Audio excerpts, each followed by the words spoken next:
Hello everyone, in this video I'll be translating and summarizing the latest Urdu broadcast by Moeed Pirzada to make it accessible for our English-speaking audience. Let's go through the key developments and insights in Moeed Pirzada's words. As you can realize, I'm returning to this YouTube channel after 2 days, so many developments have occurred that demand quick analysis. Among them, perhaps the biggest, internationally speaking and from a global point of view, is the Ukrainian drone strikes that took place late Saturday night into Sunday. Ukraine carried out heavy drone strikes deep inside Russian territory, reportedly about 3,000 miles from the border. They claim to have destroyed 41 strategic Russian bombers, the kind that carry nuclear weapons and cruise missiles, and they even have footage of it. This operation was so successful and technically integrated that complete video documentation exists. Russia's reaction further confirms Ukraine's claims. This incident has significantly shaken the global balance of power. On one side is the Russia-China alliance, on the other the Western alliance. I will share more details about this. Imran Khan from Pakistan, Tehreek-e-Insaf, PTI, has once again called for protests. He issued a detailed message, a 3-part tweet, emphasizing its importance, especially in light of the recent by-elections in Sialkot, how they were won, the alleged rigging. You can better understand the significance of his call. At the same time, we are seeing how Pakistan's military success against India is being politically used. Meanwhile, Pakistan's Cryptocurrency Council has finally decided that the country needs laws to regulate crypto, a sign of progress. I'll mention other smaller developments too. Now, regarding Imran Khan's call for protest, its importance becomes clearer when you look at the recent by-elections in PP52, Punjab. These elections were a test case to see whether the alliance between General Asim Munir's GHQ and PMLN's Mariam Nawaz is still intact or has cracked. Many had speculated that Imran Khan might be released before June 5 or before Eid al-Adha. So the significance of these elections lies in understanding whether GHQ is adopting a new strategic thinking regarding politics. As expected, PMLN used its influence over the police and administration, something they're very skilled at due to years in power, to allegedly rig the elections. But in this case, the rigging was reportedly so massive that it wouldn't have been possible without green signals from GHQ and ISI. PTI leaders, their supported candidates, and even PPP leaders like Nadeem Afzal Khan and Raja Pervez Ashraf raised serious allegations, supported by massive evidence on social media. For example, polling station Form 45s showed vote increases from 400 to 650. Raising serious doubts about electoral integrity. This also highlights that the unholy alliance between the Sharifs and General Asim Munir is intact. Neither can afford to show flexibility toward Imran Khan. That's the reality of Pakistani politics today. In this context, Imran Khan's new protest movement becomes significant. In his 3-part tweet, he describes the events of May 2023 as part of the London Plan, aimed at crushing PTI as a political force, suppressing the judiciary and burying the February 8, 2024 elections.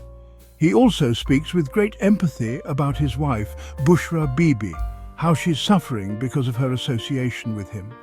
He reveals for the first time how, in June 2019, General Asim Munir tried hard to meet Bushra Bibi after a decision was made to remove him from his ISI post, reportedly to apologize for secretly recording conversations. But Bushra Bibi refused, saying she had no connection with political or national decisions. Imran Khan now frames this past episode, previously seen as personal drama, as part of a larger narrative manipulation by General Asim Munir. It all links back to tensions with Iranian leadership and General Bajwa's desire to bring back General Faiz as ISI chief. Another major development, prominent anchor and analyst Imran Riaz Khan has gone for Hajj.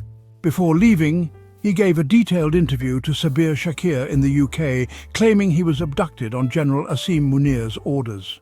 He shared how for 3 years he tried to go for Hajj but was repeatedly blocked, once even dressed in ihram at the airport. Footage now shows him praying in Mecca. May Allah protect him from all dangers, especially from the regime's clutches.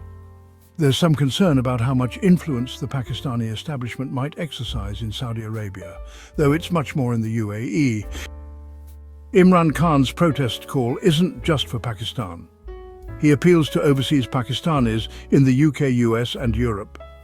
I've noticed protest trucks now, even in New York, not just Washington. He says, "We will not take bullets this time," interpreted to mean that the protests won't move towards Islamabad, avoiding direct confrontation. Instead, they aim to sustain smaller protests across cities. The movement must be carefully designed, like an app or a product, requiring intelligence and expertise. Imran Khan also says that PTI leaders who are weak, fearful or indecisive should step aside. This may apply not only to party office holders but also elected members in KP and Punjab. He declares that he will lead the movement from Adiala jail so no one else decides its fate. But there's a technical issue. Once the movement begins, the regime may cut off his communication with media and party, as it has done before. Asma Shirazi, a regime spokesperson, suggests Imran Khan hasn't understood the changed reality after the May 10th ceasefire with India, implying that the military is now much more popular. Moving on, Tanvir Ahmed, a prominent Pakistani-American businessman, recently gave interviews in London, harshly criticizing Imran Khan and comparing his protest movement to TLP's. He argued that when TLP protested under Khan's government, Khan opposed them. So now PTI's movement is similarly inappropriate. Tanvir Ahmed also stated that Imran Khan's popularity is gone and that the military now enjoys massive public support. He claimed that Khan's past popularity was never entirely his own. Perhaps 30% was his, 30% the military's, and the rest due to other factors. However, Tanvir Ahmed's comparison is flawed. He seems unfamiliar with Pakistan's political history. TLP's protests during Imran Khan's tenure often had bizarre and extreme demands, like expelling the French ambassador over cartoon controversies. That's not the same as PTI's protest for democratic rights. That is, the TLP, or Tehreek-e-Labbaik Pakistan, was, at least on the face of it, trying to dictate Pakistan's foreign policy, particularly its state-to-state relationships. Though in reality, they should have gone to GHQ, the general headquarters, because GHQ has far better relations with France than the civilian government does. There's a defense relationship as well. Planes, spare parts, overhauling, technical support.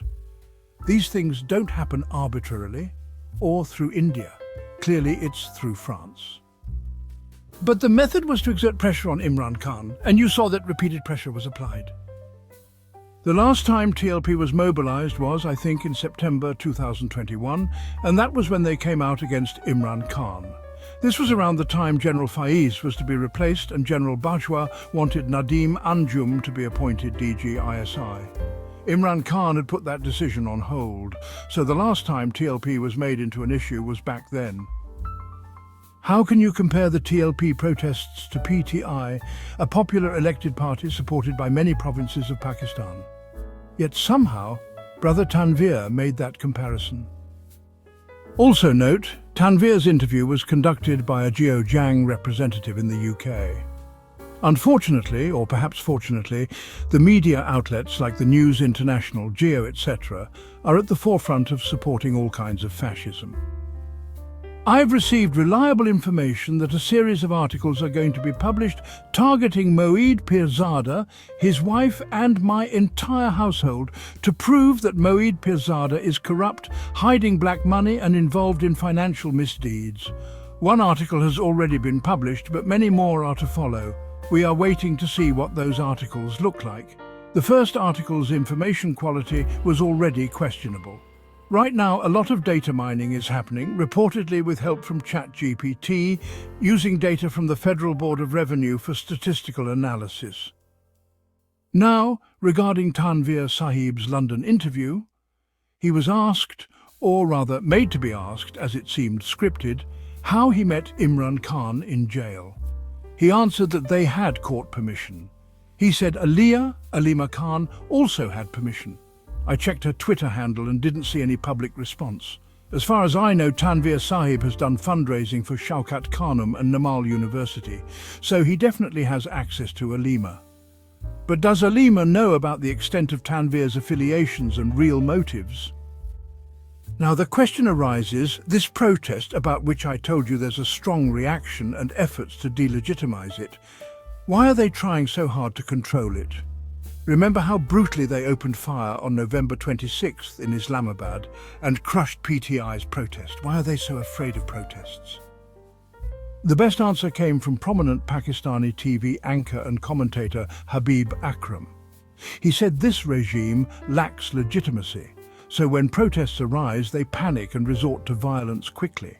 They then try to preempt protests by invoking national security, India and the military, framing the political protest as anti-state, shaping a narrative that justifies repression. A similar pattern is happening in India too, but unlike Pakistan, the opposition in India is active. They're consistently accusing Narendra Modi of using national security and the military's performance for domestic political gain. For example, Indian Chief of Defence Staff Anil Chauhan admitted in Singapore that our satellites were downed, but then we improved our strategy. Indian opposition and media criticised this. Why admit it in Singapore in front of international media instead of Indian media? But the Indian government is blamed, not the military, because the military is seen as subordinate to the government. Chauhan is retired anyway. Interestingly, I saw a clip of Major Gaurav Arya, a charismatic figure, who said if the CDS admits that satellites were hit, who can deny it? He also said, even if our satellites went down, so what? Our pilots didn't die, and we're a rich country, we can absorb such losses. Speaking of rich countries, north of India lies another one, Pakistan. Its elite also thinks this way: make decisions first, worry later. For example, Saqib Bilal, reportedly the son or son-in-law of a very influential person, held a meeting with Pakistan's finance ministry to create cryptocurrency laws and a regulatory authority. Interestingly, Bilal recently gave a speech at a Bitcoin conference in Las Vegas in front of Trump's sons and US Vice President J.D. Vance, announcing Pakistan's national crypto wallet. But within 24 hours, the finance ministry clarified that crypto transactions are still illegal in Pakistan, India and China. So now they're scrambling to change those laws. It's like your child is born first, and only then you go to get married. Now, turning to global affairs, in the last 24 hours between Saturday night and Sunday, Ukraine launched about 350 to 400 drones deep into Russia, 3,000 miles from the border, destroying 41 strategic bombers that carry nuclear payloads, according to Ukrainian claims and footage. Russia hasn't responded effectively yet, just a few cruise and drone strikes. Some in Russia are calling it their Pearl Harbor moment, referencing Japan's attack on the United States that led to nuclear bombings of Hiroshima and Nagasaki. Yet Russia hasn't done anything major in response.